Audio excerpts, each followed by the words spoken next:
मोह पे राखियो, खुरई के पार्श्वनाथ भगवान।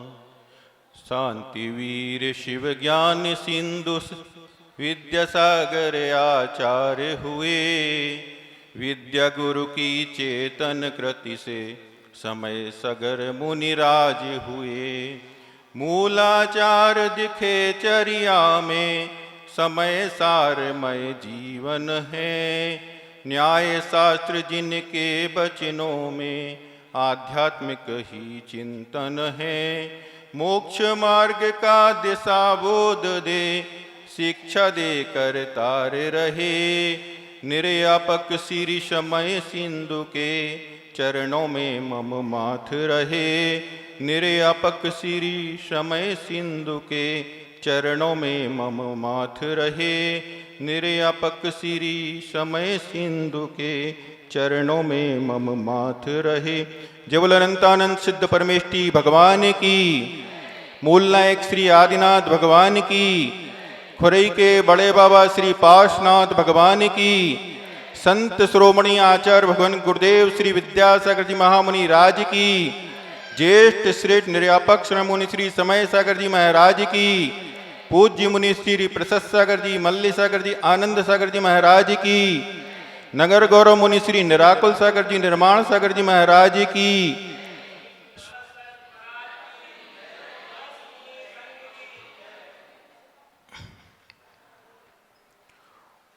उपस्थित पुण्यशाली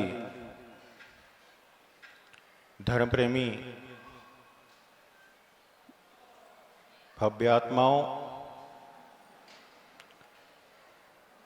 प्रतिदिन आप लोगों को पूज्य ज्येष्ठ श्री निर्यापक श्री मुनि श्री समय सागर जी की दिव्य देशना और पूज्य मुनि श्री प्रशस्त सागर जी महाराज की दिव्य देशना सुनने का अवसर प्राप्त होता था। लेकिन आज बड़े महाराज जी का केस लॉन्च है, इसलिए उन्होंने हमें संकेत दिया कि आज आपको उस धर्म सभा में जाकर के धर्म चर्चा करनी है। उनके आदेश निर्देश और आज्ञा के अनुसार आज हमारा इस धर्म सभा के बीच में आना हुआ। विगत 2.5-3 महीने से आप लोग पूज्य मुनि श्री के मुखारविंद से रत्नकर्ण श्रावकचार नामक ग्रंथ के ऊपर से देशना सुन रहे थे और पूज्य मुनि श्री प्रशस्त सागर जी महाराज के मुखारविंद से आत्मानुशासन ग्रंथ के ऊपर से देशना सुन रहे थे। ज़्यादा तो इस बारे में कुछ नहीं कहना चाहता, लेकिन रत्नकर्ण श्रावकाचार में क्या है तो कहते हैं कि रत्न मतलब आप सभी लोग जानते हैं और करंडक मतलब पिटारा। रत्नों का पिटारा, तो वो क्या है रत्न? तो सम्यक दर्शन, सम्यक ज्ञान और सम्यक चारित्र रूपी जो रत्न है, उनका जो समिष्टि है, उसका जो सारा का सारा ज्ञान है, वह आचार्य समंत भद्र स्वामी के माध्यम से उस रत्नकर्ण श्रावकाचार में लिखा गया है, जिसकी देशना प्रतिदिन पूज्य मुनिश्री के मुखारविंद से आप सुन रहे हैं। तो आचार्य महाराज ने एक छोटा सा उदाहरण लिखा है। उन्होंने कहा है कि देख भाल के चलो। क्या? देख भाल के चलो। देख का मतलब दर्शन यानी श्रद्धान, तो क्या का प्रतीक हो गया? सम्यक दर्शन। और भाल मतलब उसका ज्ञान होना, क्या हे है क्या उपादेय है, इसका जो ज्ञान होता है उसका मतलब भाल। अपन मतलब देखते हैं पहले, फिर उस अपन संभल के चलते हैं। तो देखभाल मतलब जो हे और उपादेय का ज्ञान होता है उसका मतलब होता है भाल, मतलब ज्ञान। तो सम्यक ज्ञान और चलना, जब अपन को सम्यक दर्शन की प्राप्ति हो गई, सम्यक ज्ञान की प्राप्ति हो रही, तदनुरूप अपना आचरण करना, वह कहलाता है सम्यक चारित्र। तो अभी पूज्य मुनिश्री के मुखारविंद से विगत कई दिनों से आप लोग अभी अपन सम्यक दर्शन की चर्चा सुन रहे हैं। तो सुनते सुनते अपन लोगों के बीच में एक जिज्ञासा लगती है, भावना आती है कि क्या मैं सम्यक दृष्टि हूं कि नहीं। लगता होगा कई बार जब 8 अंगों का प्रकरण चलता है या 3 मूर्ताओं का प्रकरण चलता है और दोषों का प्रकरण चलता है, तो कई बार अपने आप पे संदेह उत्पन्न हो जाता है व्यक्ति को कि मैं सम्यक दृष्टि हूं कि नहीं हूं। तो इस प्रकार की जिज्ञासा को लेकर के एक भव्य आत्मा आचार्य भगवान के चरणों में पहुंचता है और आचार्य भगवान से कहता है कि महाराज, हमें ज़्यादा ज्ञान तो नहीं है, मगर आप हमें इतना बता दीजिए कि मैं सम्यक दृष्टि और मिथ्या दृष्टि में अंतर क्या है। तो आचार्य महाराज ने भी उसको, वो व्यक्ति बुंदेलखंड का था, तो उसको बुंदेलखंडी में ही उसको उत्तर दे दिया। क्या उत्तर दे दिया कि जिसके अंदर दुनिया बस रही, क्या ध्यान से सुनना, जिसके अंदर दुनिया बस रही वो तो है क्या, मिथ्या दृष्टि, और जिसको दुनिया बसा रही वो क्या है, सम्यक दृष्टि। इस प्रकार से आचार्य महाराज ने सटीक और सरल शब्दों में उस व्यक्ति को उसकी जिज्ञासा का समाधान कर दिया। और आगे ज्ञान का प्रकरण अभी आया नहीं है, अभी सम्यक दर्शन का ही प्रकरण चल रहा है और ज्ञान आदि के बारे में महाराज जी निरंतर अपनी देशना के माध्यम से आपको बताएंगे। और उसके बाद दूसरा ग्रंथ चल रहा है आत्मानुशासन। आत्मानुशासन तो जिसमें हम सभी लोग शासन के अनुसार, तो जो शासन के रूल्स हैं, प्रशासन के रूल्स हैं, उसके अनुसार तो हम चलते हैं। जब सड़क पर चलने की बात आती है तो लेफ्ट साइड चलो, जो भी रोड के नियम है उनका फॉलो करो, ये शासन की बातें हो गई। और प्रशासन की बातें इस प्रकार की होती हैं कि भाई आपको रिटर्न 31 मार्च को ही भरना है। ये तो सब अपन करते ही जा रहे हैं, फॉलो कर ही रहे हैं। और अभी आपके मोदी जी आए थे तो वो भी बहुत अच्छी बात कह रहे थे, उनकी बातें बहुत अच्छी लगी आप लोगों को। क्या लगी कि उन्होंने कहा कि मुझे राष्ट्र को आत्मनिर्भर, क्या आत्मनिर्भर और स्वावलंबी बनाना है व्यक्ति को, प्रत्येक व्यक्ति को। तो उन्होंने ये 2 बातें कही, तो हमें भी उस बात को लेकर के ध्यान आया कि आज इन्होंने ये जो बात बुंदेलखंड को आत्मनिर्भर तुल्य पूरे भारत देश को बनाने की बात कही, और इस बुंदेलखंड राज्य को, क्या जो बुंदेलखंड राज्य है, यहाँ की सारी जनता को, जो कल उन्होंने उद्घाटन किया, उसके माध्यम से इस बुंदेलखंड राज्य के लगभग 2 लाख लोगों को रोजगार सृजित कर मतलब स्वावलंबी बनाने की उनकी जो योजना है, वही योजना आज भारत के प्रथम नागरिक के रूप में उन्होंने कल घोषित किया। मगर हमारे आचार्य महाराज ने तो उनसे भी कई वर्ष पहले बुंदेलखंड के विकास के लिए और बुंदेलखंड के प्राणी मात्र के लिए स्वावलंबी बनाने के लिए बहुत अच्छी योजना चालू कर दी थी। मालूम है आप लोगों को क्या? और नहीं, हथकरघा के पहले भी 2009 में आचार्य महाराज के द्वारा शांति धारा दुग्ध योजना, वह भी प्रत्येक व्यक्ति हर घर में एक दुग्ध पशु मतलब गाय को प्रदान करके हर परिवार को स्वावलंबी बनाने की योजना थी। जब से हमारे आचार्य महाराज के अंदर एक पीड़ा है, क्योंकि आचार्यों का यही कार्य हुआ करता है कि आत्महित के साथ पर का हित करने वाले हुआ करते हैं। तो हमारे आचार्य महाराज के अंदर भी यही पीड़ा थी कि प्राणी मात्र का कल्याण हो और हर व्यक्ति का उद्धार हो। तो हमारे आचार्य महाराज ने भी स्वावलंबन की दृष्टि से सबसे पहले शांति धारा दुग्ध योजना को 2009 में इस बुंदेलखंड के सारे ग्रामीण जनता को स्वावलंबी बनाने के लिए लागू की थी। उसके बाद आचार्य महाराज ने उसी बीनाबारा क्षेत्र पर दूसरी एक स्वावलंबन को बढ़ाना देने वाली, एक स्वावलंबन को आगे बढ़ाने वाली, हर व्यक्ति को स्वावलंबी बनाने के लिए एक दूसरी योजना तैयार की थी, जिसका नाम है हथकरघा, जिसे आप सभी लोग श्रमदान के नाम से जानते हैं। इस प्रकार से आचार्य महाराज ने हर व्यक्ति को स्वावलंबन की ओर ले जाने के लिए हमारी और सरकार की और हमारे गुरुओं की सोच में सिर्फ अंतर इतना है। क्या अंतर है आप लोग जानते हैं क्या?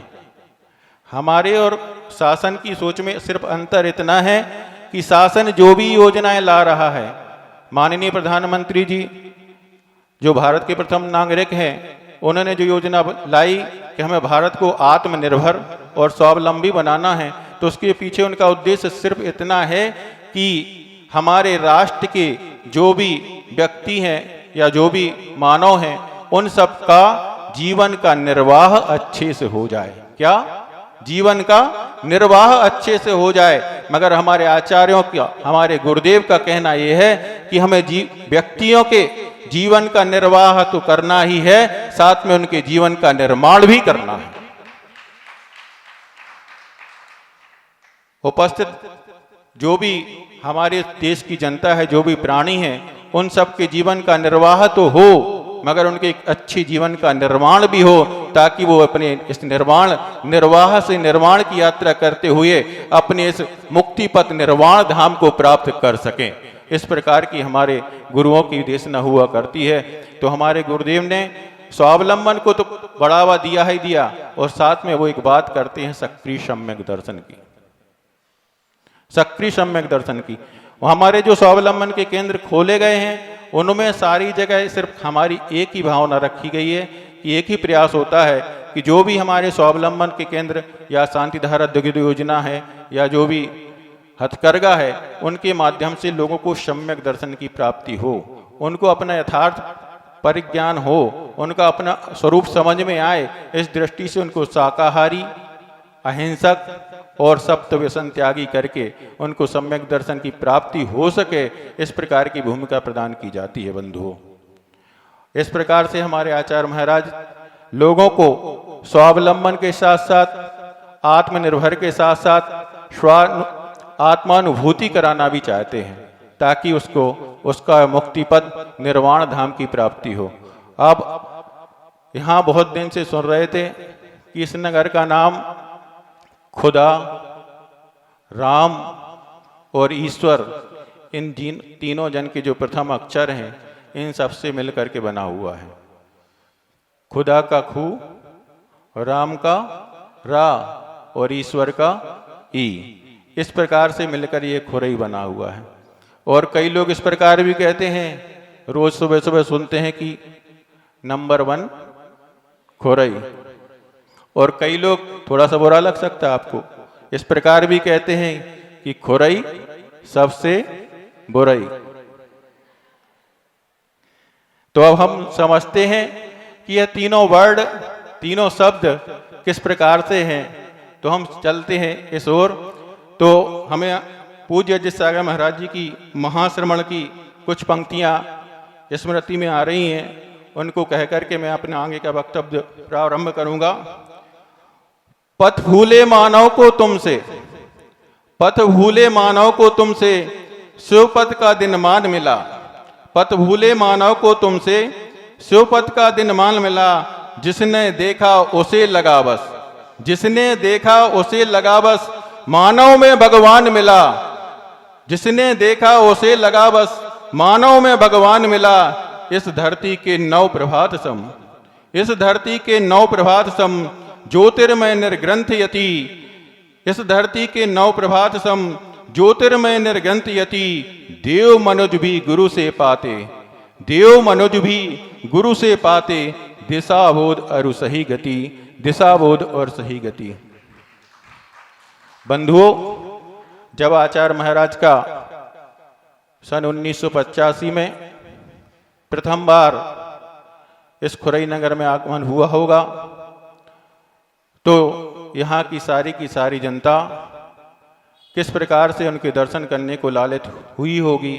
उसमें निश्चित ही सारे संप्रदायों के लोगों ने उनको अपना, जैसा इसमें कहा क्या कि मानव में भी भगवान मिला।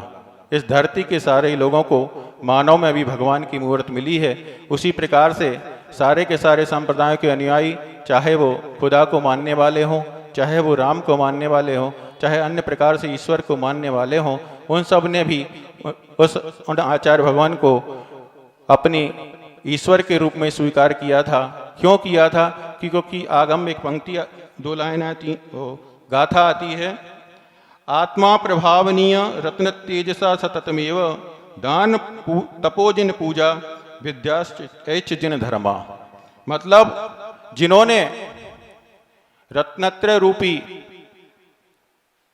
तेज के द्वारा रत्नत्रय रूपी धर्म को, रत्नत्रय सम्यक दर्शन, सम्यक ज्ञान, सम्यक चारित्र रूपी आचरण को अंगीकार कर लिया है और जिसके माध्यम से जो अपने निरंतर आत्मा को प्रभावित करने अपने आत्मा के कल्याण में लगे हुए हैं, तो ऐसे उस रत्नत्रयधारी के माध्यम से कहते हैं कि स्वतः ही प्रभावना होने लगती है। तो इस प्रकार से उस रत्नत्रय के तेज के कारण, उनकी तपस्या के कारण, उनके ज्ञान के कारण से और उनके संयम के माध्यम से उनकी निरंतर प्रभावना दिन दोगुनी रात चौगुनी यहाँ पर बढ़ी। और उसी क्रम में इस प्रकार की प्रभावना को देख करके जब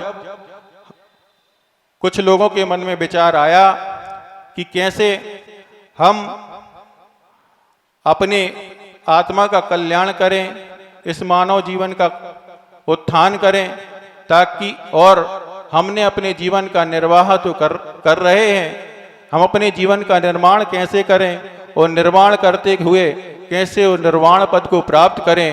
तो आचार्य भगवान की इस तप साधना को देख करके प्रभावित होकर के एक बहन गुरुदेव के चरणों में पहुंचती है और गुरुदेव से कहती है कि वास्तव में गुरुदेव, आपने जो है मार्ग चुना है, यही सच्चा मार्ग है जिसके माध्यम से ही हम निर्वाण पद को प्राप्त कर पाते हैं। तो बहन पहुंच करके आचार्य भगवान के चरणों में निवेदन करती है। तो आचार्य महाराज उसका, जैसा कि हमने कहा था कि देव मनुज गुरु से पाते दिशा बोध और सही गति, देव मनुज सब गुरु से पाते दिशा बोध और सही गति। तो वैसे ही उस बहन ने जब गुरु जी के चरणों में जाकर निवेदन किया कि महाराज, मैं अपनी आत्मा का कल्याण करना चाहता हूं, तो सर्वप्रथम उस बहन के कल्याण के बारे में सोचते हुए और आचार्य महाराज ने उनको एक आरिका दीक्षा देकर के प्रभावित इस जिन धर्म की प्रभावना में अग्रसर किया, जिनका नाम है प्रभावना मती जी। ठीक है ना। और जैसे ही आचार्य महाराज अपनी आत्मा की साधना में लगे हुए थे, तो वैसे ही उनके अंदर जीवों के कल्याण की भावना निरंतर बढ़ती चली जा रही थी। कैसे है इन मूक प्राणियों का और कैसे ही उपस्थित भव्य जनों का कल्याण हो, इस प्रकार की भावना निरंतर उनके अंदर चल रही थी। तभी एक दूसरी बहन पहुंचती है, तो आचार्य महाराज के चरणों में निवेदन करती है कि भगवान, मेरी भी इस आत्मा का कल्याण हो, मेरा भी यह जन्म मरण का क्षय हो, इस प्रकार का कोई उपाय बताइए। तो आचार्य महाराज उस बहन की भावना को स्वीकार करके उसको आशीर्वाद प्रदान करते हैं, उन्हें भी आरिका दीक्षा प्रदान करते हैं। तो वह दूसरे क्रम में वह आरिका बनती है, आरिका प्रभावनामती। और इसी प्रकार से अभी अपन लोग प्रतिदिन सम्यक दर्शन के विषय में सुनते आ रहे हैं। सब प्रकार से आप लोगों ने सम्यक दर्शन को सुना होगा। एक आगम में बात आती है, अरहंतेषु भक्ति, क्या अरहंत भगवान की भक्ति करना ही सम्यक दर्शन है। मतलब जो सम्यक दृष्टि का लक्षण बताया गया है कि अरहंत भगवान की भक्ति करने वाला जो होता है, नौ देवताओं की जो पूजन अर्चन करने वाला होता है, वह सम्यक दृष्टि होता है।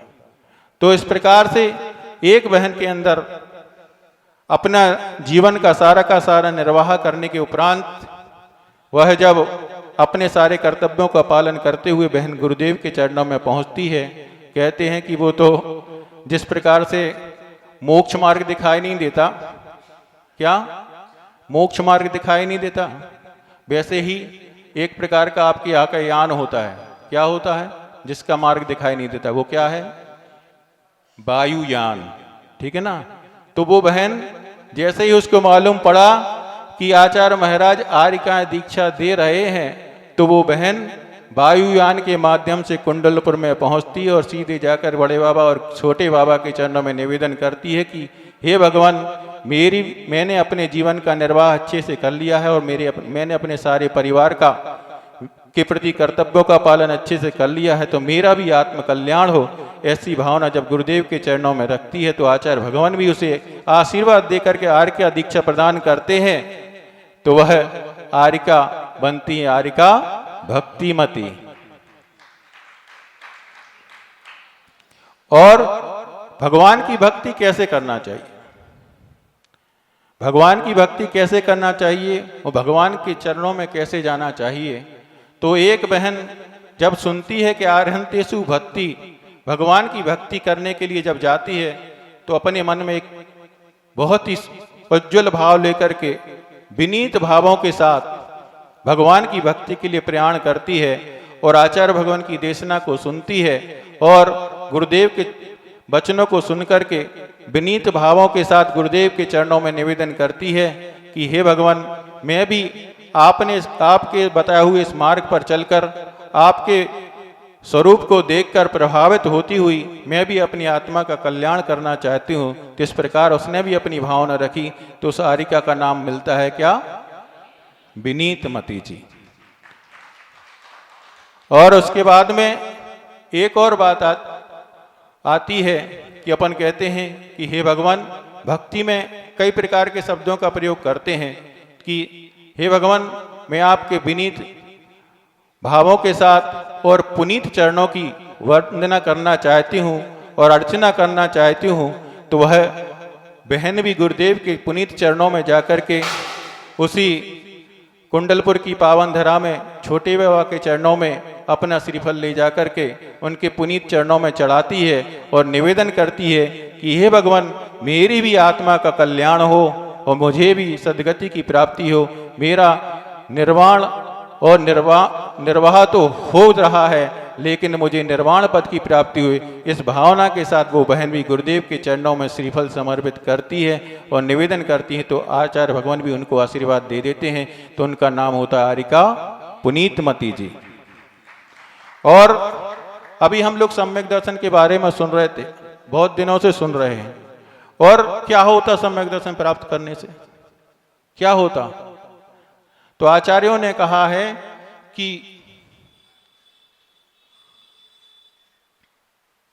सम्यक अष्टपाहु ग्रंथ के अंदर आचार्य कुंद स्वामी जी ने कहा है कि सम्यक दर्शन को प्राप्त करने से संख्यात गुणी और असंख्यात गुणी कर्मों की निर्जरा होती है।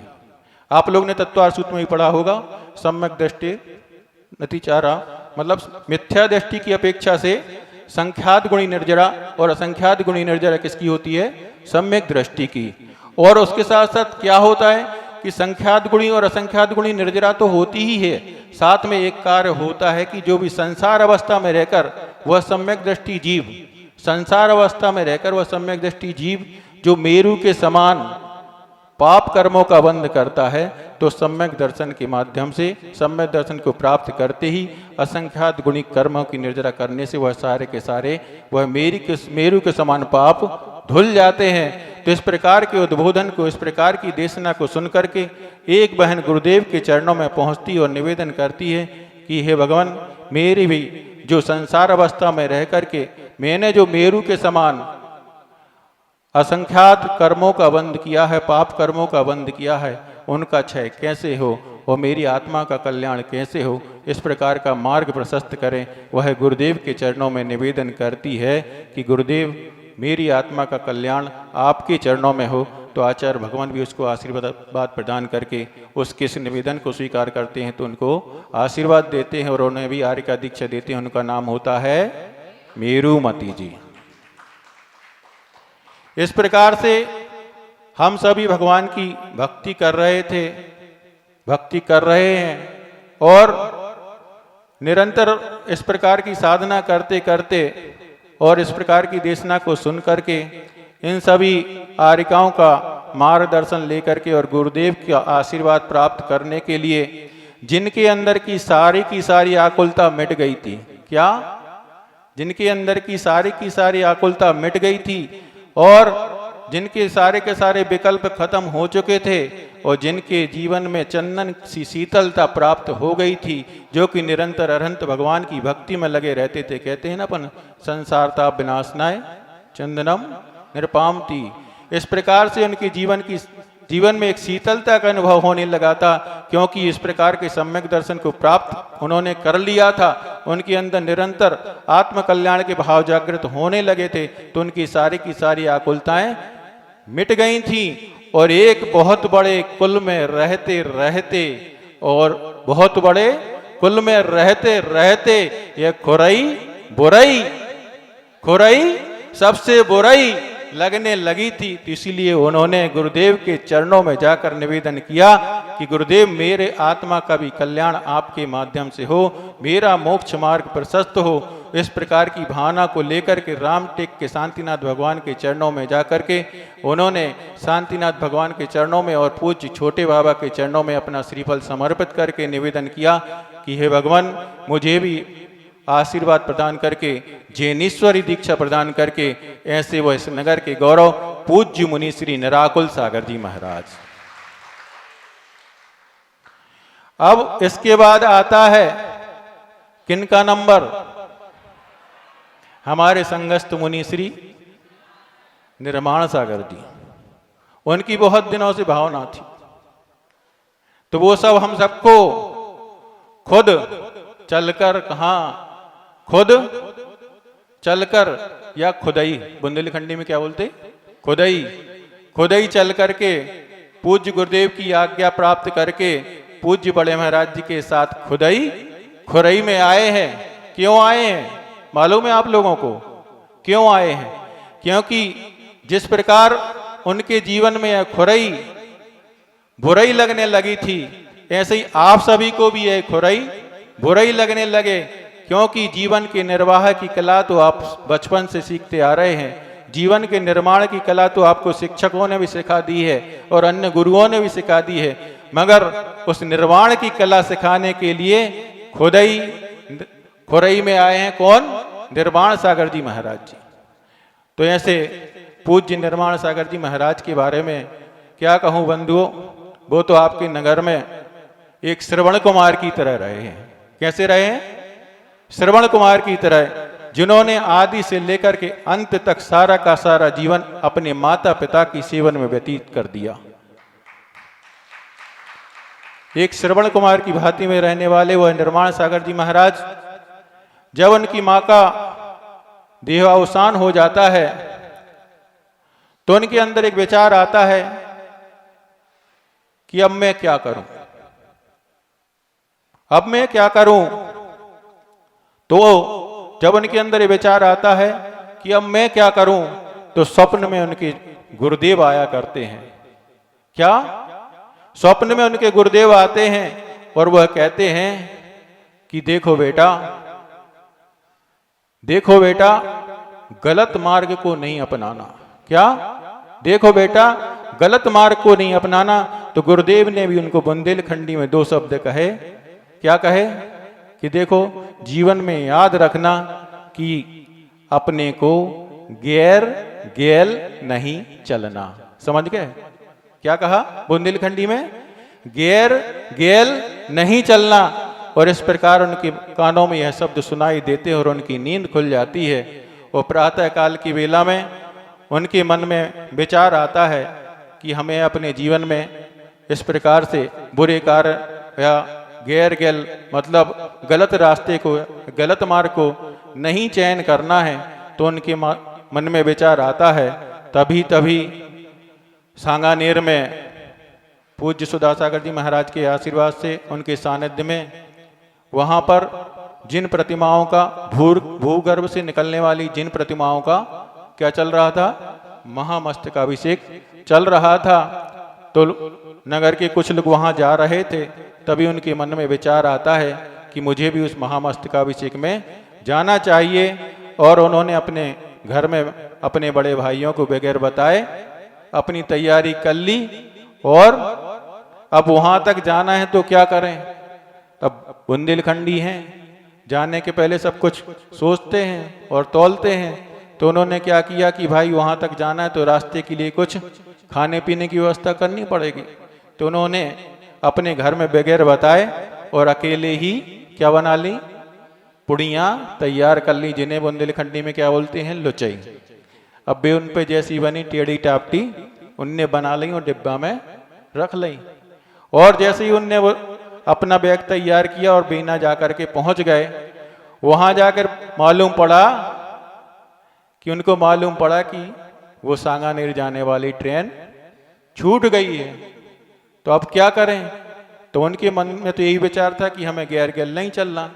तो सामने से दूसरी ट्रेन एक आ रही थी। वो ट्रेन कहाँ जा रही थी?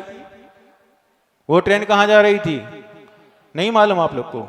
अरे डोंगरगढ़ थोड़ी ना जा रही थी, मोक्ष मार्ग ले जा रही थी उनको मालूम पड़ा कि ये ट्रेन सीधी कहाँ जा रही है? डोंगरगढ़ की ओर जा रही है। तो उन्होंने गुरुदेव को उन्हीं वचनों को स्मृति में रखा कि मुझे गैर गैल नहीं चलना है, अच्छे मार्ग पर ही चलना है। तो उन्होंने उस डोंगरगढ़ की ट्रेन को स्वीकार कर लिया और डोंगरगढ़ वो पहुंच गए। वहां पर आचार्य भगवान के स्वर्णिम दीक्षा महोत्सव का कार्यक्रम चल रहा था। उसी बीच में देखिएगा उनका पुण्य, माता पिता की सेवा करने का इतना पुण्य संजोया कि जैसे ही वहां डोंगरगढ़ में पहुंचते हैं, पहुंचते ही साथ दूसरे दिन, संभवतः दूसरे दिन आपकी नगर की बहन का चौका लग रहा था। तो उनके चौके में जाकर वो आहार देने चले जाते। यहाँ तक शायद तक उनने पड़गहन भी किया। पड़गहन किया तो गुरुदेव का पड़गहन मिल गया। देखिए पुण्य, कितना पुण्य बढ़ता है। कहते हैं कि माता पिता की सेवा तो ठीक है, सम्यक दृष्टि भव्य प्राणियों की, मुमुक्षु जीवों की सेवा करने से दिन दोगुनी रात चौगुनी पुण्य की वृद्धि होती है, यहाँ तक कि मुक्ति का द्वार भी खुलता है। तो इस प्रकार उन्होंने श्रवण कुमार बनकर के अपने माता पिता की सेवा की और उसके फल, उनके ऊपर उनका आशीर्वाद फलीभूत हुआ। और डोंगरगढ़ में जाकर के उन्होंने आचार्य भगवान को जाकर के सीधे आहार दान दे लिया। और आहार दान देने के पश्चात उनकी अंदर जो भावना थी कि मुझे गैर गैल नहीं चलना है, तो गुरुदेव के चरणों में जाकर के उन्होंने निवेदन किया कि हे भगवान, मैं भी अपनी आत्मा का कल्याण करना चाहता हूँ, आपके अनुसार ही अपना जीवन निर्वाह करना चाहता हूँ और अपने जीवन का निर्माण करके निर्वाण पद को प्राप्त करना चाहता हूँ। तो इस प्रकार से उन्होंने निवेदन किया और आचार्य भगवान ने उनकी निवेदन को सहर्ष स्वीकार करते हुए उनसे कहा कि आपको कहाँ जाना है? ज्येष्ठ श्रेष्ठ निर्यापक श्रमण श्री समय सागर जी महाराज के संग में जाना है। इस प्रकार से गुरुदेव की दृष्टि में वो आ गए और गुरुदेव ने उनको दिशा बोध दे दिया कि आपको पूज्य मुनि श्री समय सागर जी के संग में जाना है। तभी हम लोग वहाँ पर थे तो उन्होंने कहा कि वो भाई लोग वहाँ से आए हैं, आप उनसे मिल लीजिएगा और उनके साथ चले जाना।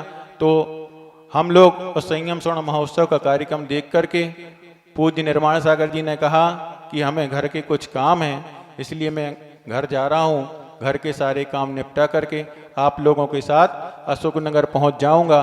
तो पूज्य निर्माण सागर जी हम लोगों से 1-2 दिन पहले खुरई आ गए थे। फिर हम सारे के सारे ब्रह्मचारी पूज्य निर्माण सागर जी को यहाँ से लेकर के खुरई, जिनको बुराई लग रही थी उनको यहाँ से लेकर के चले गए थे।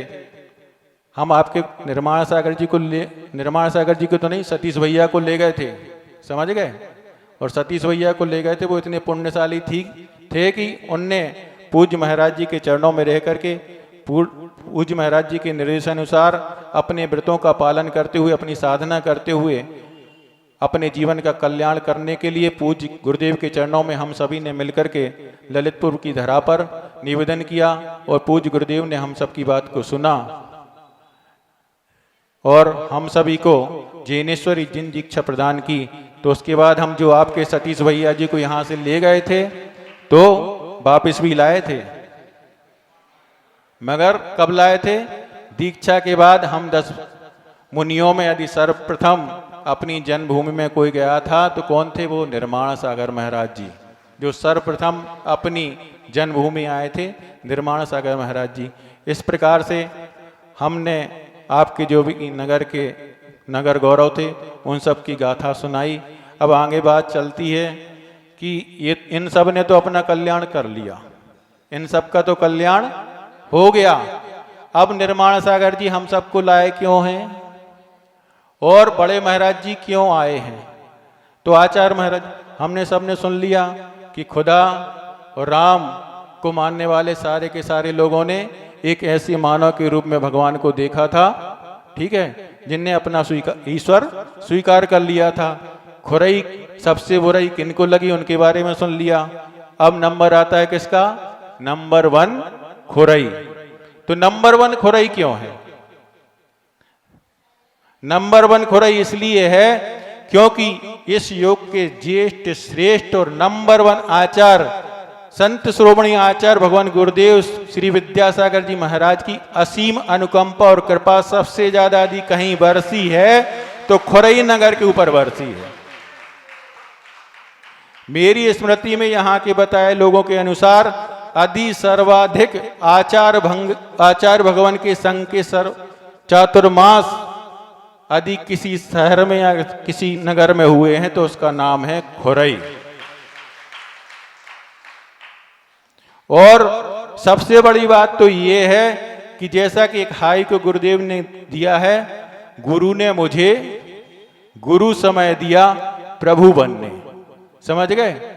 गुरु ने मुझे गुरु समय दिया प्रभु बनने। तो आचार्य भगवान की अनुकंपा और गुरुवर की कृपा से गुरु ने सबसे बड़ा संघ, क्या सबसे बड़ा संघ, और अपने आचार्य संघ के सबसे बड़े मुनि महाराज समय सागर जी महाराज, जिनका नंबर भी आचार्य संघ में क्या है, नंबर 1 है, ऐसे मुनि महाराज को आपके खुरई नगर में भेजा है। तो हम भी उनकी इस तप साधना और ज्ञान का कुछ लाभ लें। क्या करें? तप साधना और ज्ञान का कुछ लाभ लें ताकि हमारे आचार्य भगवान के संघ के यहाँ के मंत्री जी इस खुरई को बनाने के लिए निरंतर स्वच्छ खुरई और सुंदर खुरई को बनाने के लिए निरंतर क्या कर रहे हैं, नगर की सफाई में लगे हुए हैं।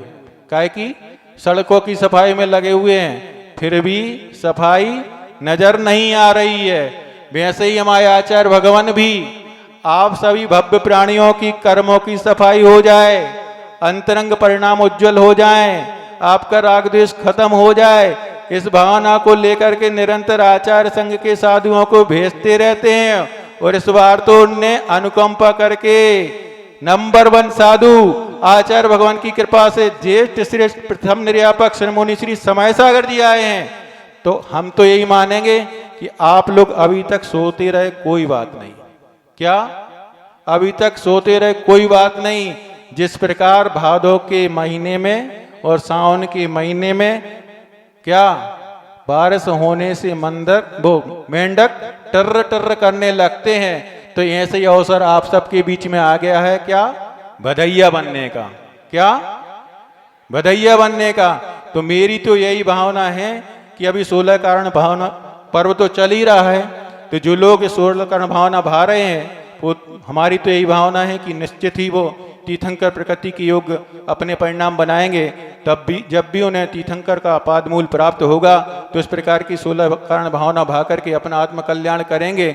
मगर मुझे तो चिंता उन पुण्यशाली सौभाग्यशाली भव्य आत्माओं की है जो इतने दिनों से लगभग 2.5-3 महीने से नंबर 1 साधु की दिव्य देशना के माध्यम से निरंतर ज्ञान की वर्षा हो रही है, उसके बाद भी जो अपने बिलों से बाहर नहीं आ पा रहे हैं। क्या उसके बाद भी जो अपने बिलों से बाहर नहीं आ पा रहे हैं, तो मेरी तो ये भावना है कि खुरई के सारे वो भव्य प्राणी भव्य आत्मा पुण्यशाली सौभाग्यशाली सम्यक दृष्टि जीव जो 8 साल से ऊपर के हैं, सारे के सारे लोग इन 10 दिनों में जो अभिषेक की पात्रता रखते हैं तो जिनेंद्र प्रभु का अभिषेक करें, और जो पूजन की पात्रता रखते हैं जिनेंद्र प्रभु की पूजन करें और शुद्ध आचरण का पालन करें, संयम के साथ जीवन यापन करें और संयम के साथ जीवन यापन करें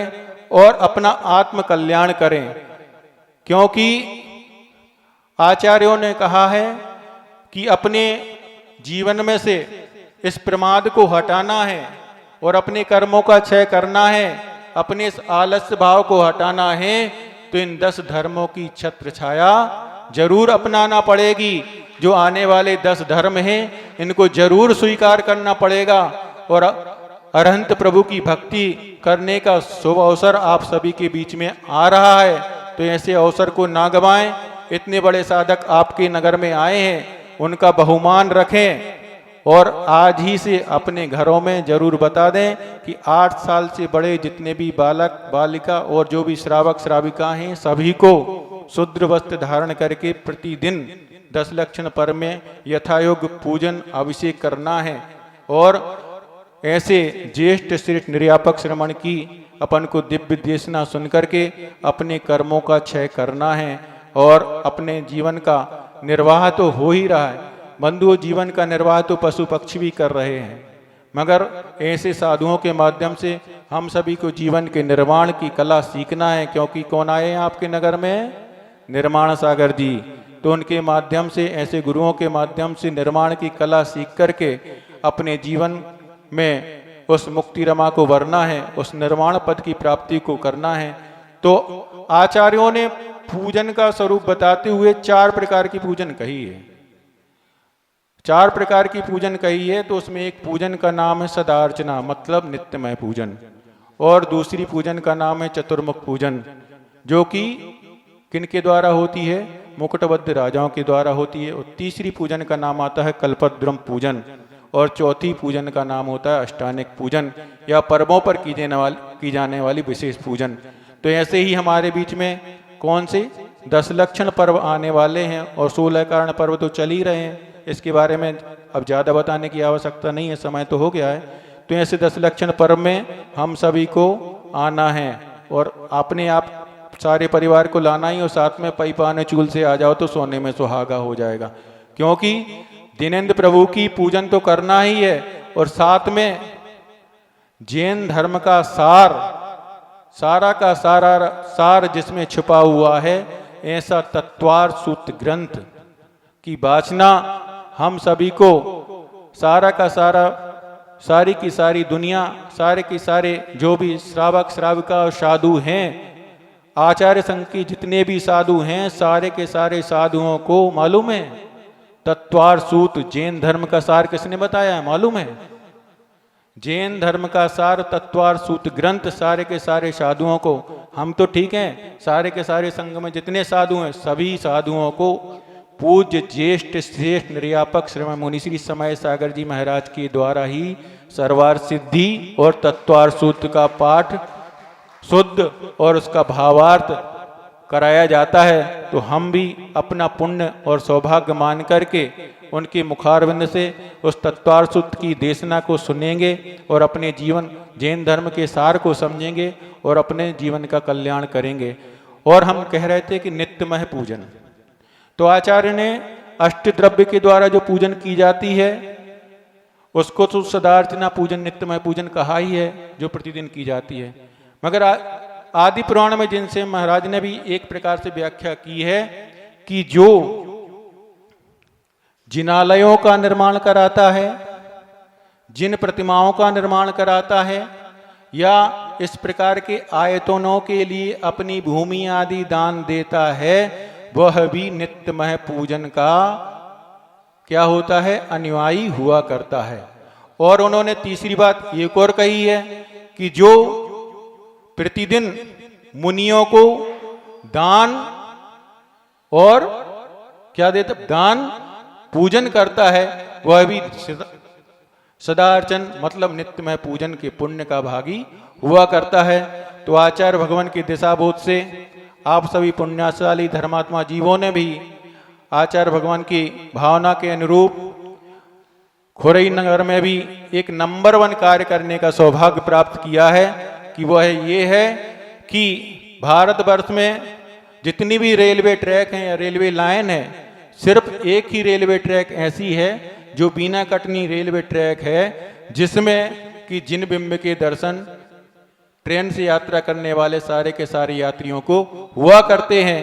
उसी भावना को, उसी प्रकल्प को ध्यान में रखते हुए भी आचार्य महाराज ने आप सभी के लिए एक आनंद धाम नाम का एक प्रकल्प प्रदान किया है, और जिसके माध्यम से यहाँ तक कि इस देश के ट्रेनों में विचरण करने वाले यात्रियों को जिन धर्म की प्रभाव, जिसके माध्यम से जिन धर्म की प्रभावना होगी, और जो भी सम्यक दृष्टि भव्य जीव उन जिन प्रतिमाओं को दर्शन करेंगे उनका सम्यक दर्शन सक्रिय होगा।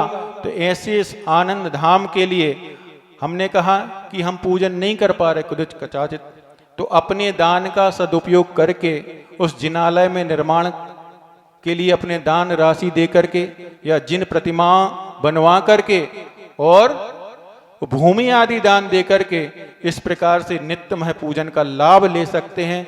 तो आप सभी लोग इस प्रकार से आचार्य महाराज का जो भी दिशाबोध आप सभी को प्राप्त हुआ है उसके अनुसार पूर्ण श्रद्धा भक्ति और समर्पण के साथ गुरुदेव के प्रति अपनी विनय प्रदर्शित करते हुए अपने आत्म कल्याण का मार्ग प्रशस्त करने का पुरुषार्थ करेंगे।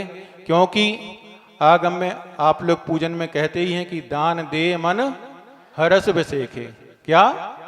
दान दे मन हरस विसेखे, ये जय स्वभाव। मतलब दान देने से, भगवान की पूजन करने से इस भाव में तो जस की प्राप्ति होती है ही, और साथ में पर भाव में भी हमें जस की प्राप्ति होती है, स्वर्ग और मोक्ष आदि सुख की प्राप्ति होती है। इस प्रकार से हम अपने यथायोग पुरुषार्थ के साथ भगवान की पूजन अर्चना करें और अपनी क्षमता के अनुसार दान आदि दे करके और अपनी शक्ति को छिपाए हुए के बिना तप आदि करते हुए दान आदि देंगे और समय पर अपने दान का यदि हम अपने समय पर उस दान को प्रदान करते हैं तो हमें जिस प्रकार का पुण्य अर्जन होना चाहिए, अपनी मान कसाय को मंद करते हुए, समझ गए, अपनी मान कसाय को मंद करते हुए इस प्रकार के दान और पूजन करेंगे। क्योंकि जो भी दान और पूजा होता है बंधुओं, ध्यान रखना, दान और पूजा, चाहे दान आहार दान हो, चाहे औसत दान हो, या किसी प्रकार का दान हो, जिनालयों के निर्माण का दान हो, सारा का सारा भाव, सारा का दान और पूजन हमेशा निरपेक्ष भाव के साथ आत्म कल्याण की भावना को लेकर करेंगे तो हमें निश्चित ही सदगति की और आत्मोपलब्धि प्राप्त होगी। इसी पुनीत भावना के साथ आप सभी इन 10 धर्मों के माध्यम से इन 10 दिनों में पूजन अर्चन करके, तप त्याग और संयम का अंगीकार करके, दान आदि करके, परिग्रह का विमोचन करके, ब्रह्मचर्य जैसे महान व्रत को अंगीकार करके अपने जीवन का आत्म कल्याण करें और अपने जीवन को उज्जवल बनाएं। निर्वाह करते करते जीवन निकल गया है, निर्माण करने का अवसर आया है। निर्माण करके हम अपने जीवन को निर्माण पद प्राप्त कराएं। ऐसी पुनीत मंगल भावना के साथ बोलो अहिंसामयी जैन धर्म की, संत शिरोमणि आचार्य भगवान गुरुदेव श्री विद्यासागर जी महामुनि राज की, ज्येष्ठ श्रेष्ठ निर्यापक समुनि श्री समय सागर जी महाराज की। बोधि समाधि परिणाम शुद्धि, स्वात्मोपलब्धि शिव शौक सिद्धि, चिंतामणिम चिंतित वस्तु दाने, त्वामंद मानस्य ममास्तु देवी।